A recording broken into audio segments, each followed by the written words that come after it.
Hi friends, welcome to Geethu's kitchen.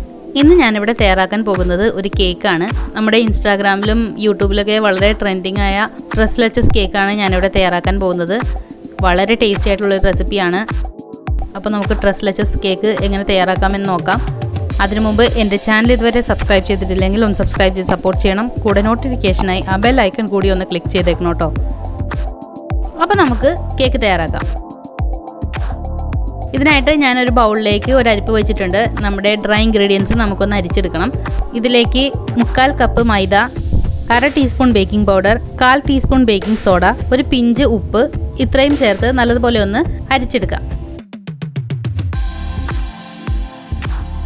ഞാനിവിടെ 3 പ്രാവശ്യമായിട്ടാണ് അരിച്ചെടുക്കുന്നത്. നമ്മുടെ dry ingredients നല്ലതുപോലെ മിക്സായിട്ട് കിട്ടാനായിട്ട് ഇതുപോലെ 3 പ്രാവശ്യം അരിച്ചെടുക്കുന്നത് നന്നായിരിക്കും. അതേപോലെ മൈദ ഞാൻ 1/2 കപ്പിൻ്റെയും 1/4 കപ്പിൻ്റെയും കപ്പിലാണ് എടുത്തത്. അതാണ് 2 പ്രാവശ്യമായിട്ട് ഇട്ടത്. കറക്റ്റ് മെഷർമെൻറ്റ് കിട്ടാനായിട്ടാണ് ഞാൻ അങ്ങനെ ചെയ്തത് കേട്ടോ. ഇനി നമുക്കൊരു മിക്സിയിലേക്ക് ഒരു 1/2 കപ്പ് പഞ്ചസാര ഇട്ട് പൊടിച്ചെടുക്കാം. മധുരം കൂടുതൽ ആവശ്യമുള്ളവർക്ക് ഒരു 2 സ്പൂണും കൂടി വേണമെങ്കിൽ ചേർക്കാം. ഇനി ഒരു ബൗളിലേക്ക് നമുക്ക് ഇതിൻ്റെ വെറ്റ് ഇൻഗ്രീഡിയൻസ് തയ്യാറാക്കാം. അതിനായിട്ട് ഞാനിവിടെ 3 മുട്ട പൊട്ടിച്ചൊഴിക്കുകയാണ്. അതിലേക്ക് 1 teaspoon vanilla essence, 1/2 teaspoon butter എസൻസും കൂടി ഒഴിച്ച് നല്ലതുപോലെ ഒന്ന് ബീറ്റ് ചെയ്തെടുക്കാം. മുട്ട ചെറുതായിട്ട് പതങ്ങി വരുമ്പോൾ നമുക്ക് ഇതിലേക്ക് നമ്മൾ പൊടിച്ച് മാറ്റി വെച്ചിട്ടുള്ള ഷുഗർ പൗഡർ കുറേശ്ശെയായിട്ട് ഇട്ട് നല്ലതുപോലെ ഒന്ന് ബീറ്റ് ചെയ്തെടുക്കാം. അപ്പോൾ നമ്മുടെ മുട്ടയൊക്കെ നല്ല കളർ മാറി വന്നിട്ടുണ്ട്. ഒരു ലൈറ്റ് കളറായിട്ടുണ്ട്, നല്ല ഫ്ലഫി ആയിട്ട് വന്നിട്ടുണ്ട്. ഇനി നമുക്ക് ഇതിലേക്ക് ഒരു 1/4 കപ്പ് ഓയിൽ കുറേശ്ശെയായിട്ട് ഒഴിച്ചു കൊടുക്കാം. ഓയിൽ ജസ്റ്റ് ഒന്ന് മിക്സ് ആകുന്നത് വരെ മാത്രം ബീറ്റ് ചെയ്താൽ മതി, ഓവറായിട്ട് ബീറ്റ് ചെയ്യേണ്ട ആവശ്യമില്ല. അപ്പോൾ നമ്മുടെ ഓയിലൊക്കെ മിക്സായി വന്നിട്ടുണ്ട്. ഇനി നമുക്ക് ഇതിലേക്ക് നമ്മൾ അരിച്ച് മാറ്റി വെച്ചിട്ടുള്ള ഡ്രൈ ഇൻഗ്രീഡിയൻസ് കുറേശ്ശെയായിട്ട് ഇട്ട് ഒന്ന് ബീറ്റ് ചെയ്തെടുക്കാം. ഞാനിവിടെ ബീറ്റർ വെച്ചിട്ട് തന്നെയാണ് ഡ്രൈ ഇൻഗ്രീഡിയൻസ് മിക്സ് ചെയ്യുന്നത്. നിങ്ങൾക്ക് വേണമെന്നുണ്ടെങ്കിൽ കുറേശ്ശെയായിട്ടിട്ട് സ്പാച്ചിൽ വെച്ചിട്ട് ഫോൾഡ് ചെയ്തെടുത്താലും മതി. ഞാനിവിടെ സ്ലോ സ്പീഡിലിട്ട് കുറേശ്ശെയായിട്ടിട്ട് യോജിപ്പിച്ചെടുക്കുകയാണ്. എങ്ങനെ വേണമെങ്കിലും ചെയ്യാം, ഒരുപാട് ഓവറായിട്ട് ബീറ്റ് ചെയ്യാണ്ടിരുന്നാൽ മതി. ഇനി ഞാൻ ഇതിലേക്ക് ഒരു 2 ടേബിൾ സ്പൂൺ പാൽ ഒഴിച്ച് കൊടുക്കുകയാണ്. 1 ടേബിൾ സ്പൂൺ ഒഴിക്കുന്നതേ നമുക്ക് വീഡിയോയിൽ വന്നിട്ടുള്ളൂ. ഞാനിവിടെ 2 ടേബിൾ സ്പൂൺ ഒഴിച്ച് കൊടുത്തായിരുന്നു. ഇനി നമുക്കിതൊന്ന് യോജിപ്പിച്ചെടുക്കാം. ഇനി നമുക്കിതിലേക്ക് ഒരു 1/2 ടീസ്പൂൺ വിനാഗിരി കൂടി ഒഴിച്ച് നല്ലതുപോലെ ഒന്ന് ഫോൾഡ് ചെയ്തെടുക്കാം.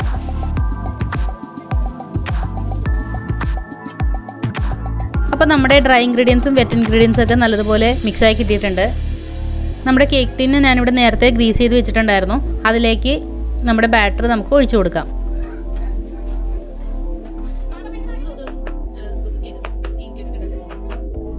ഇത് 10 മിനിറ്റായിട്ട് പ്രീ ഹീറ്റ് ചെയ്തുകൊണ്ടിരിക്കുന്ന പാനാണ്.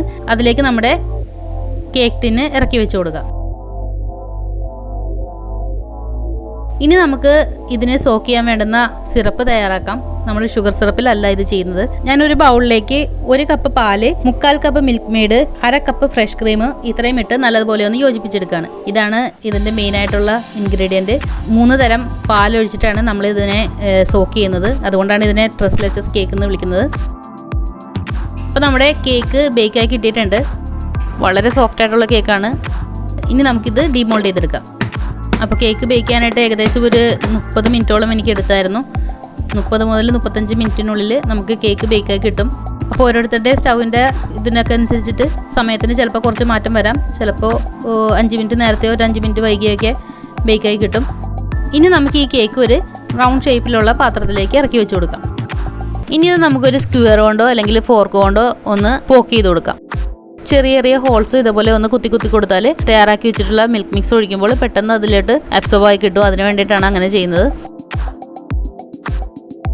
ഇനി നമുക്ക് തയ്യാറാക്കി വെച്ചിട്ടുള്ള മിൽക്ക് മിക്സ് ഇതിലേക്ക് ഒഴിച്ചു കൊടുക്കാം. അപ്പോൾ ഞാൻ തയ്യാറാക്കി വെച്ചിട്ടുള്ള മിൽക്ക് മിക്സ് മുഴുവനും ഇതിലേക്ക് ഒഴിച്ചു കൊടുത്തിട്ടുണ്ട്. ഇനി ഇത് നമുക്ക് ഫ്രിഡ്ജിലേക്ക് തണുപ്പിക്കാൻ വേണ്ടി വെക്കാം. കുറഞ്ഞത് ഒരു 4 മണിക്കൂറെങ്കിലും ഫ്രിഡ്ജിൽ വെച്ചാൽ നല്ലതായിരിക്കും. ഞാനിവിടെ തയ്യാറാക്കി വെച്ചിട്ട് പിറ്റേ ദിവസമാണ് കേക്ക് കട്ട് ചെയ്തത്.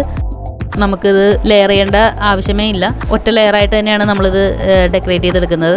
ഇനി നമുക്ക് ഇതിന് വേണ്ട വിപ്പിംഗ് ക്രീം തയ്യാറാക്കിയെടുക്കാം.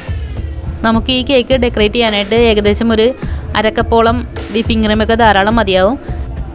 ഇനി ഇത് നമുക്കൊന്ന് ബീറ്റ് ചെയ്തെടുക്കാം. ഇനി ഇതിലേക്ക് ഒരു 1/2 ടീസ്പൂൺ വാനില എസൻസ് ഒഴിച്ചു കൊടുക്കാം. എന്നിട്ട് നമുക്കിത് നല്ലതുപോലെ ഒന്ന് സ്റ്റിഫായി വരുന്നതുവരെ ബീറ്റ് ചെയ്തെടുക്കാം. അപ്പോൾ നമ്മുടെ ക്രീമൊക്കെ നല്ലതുപോലെ സ്റ്റിഫായി വന്നിട്ടുണ്ട്. ഇതെൻ്റെ കയ്യിൽ കുറച്ച് പിങ്ക് കളറിൽ വിപ്പ് ചെയ്ത ക്രീം ഉണ്ടായിരുന്നതാണ്. അപ്പോൾ ഒരു കളർ കോമ്പിനേഷന് വേണ്ടിയിട്ട് ഞാൻ ആ കളർ കൂടി ഇതിലേക്ക് എടുക്കുന്നുണ്ട്. അപ്പോൾ ഒരു കളർ കോമ്പിനേഷന് വേണ്ടിയിട്ട് ഒരു റാപ്പിൻ്റെ അകത്തോട്ട് ഞാൻ കുറച്ച് വൈറ്റും കുറച്ച് പിങ്കും കൂടി മിക്സ് ചെയ്തിട്ടാണ് വെക്കുന്നത്.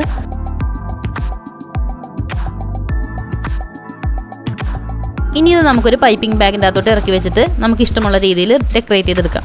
ഞാനിവിടെ ചെറിയ ചെറിയ ഫ്ലവേഴ്സായിട്ടാണ് ഡെക്കറേറ്റ് ചെയ്യുന്നത്. നിങ്ങൾക്ക് ഇഷ്ടമുള്ള രീതിയിൽ ഡെക്കറേറ്റ് ചെയ്തെടുക്കാം.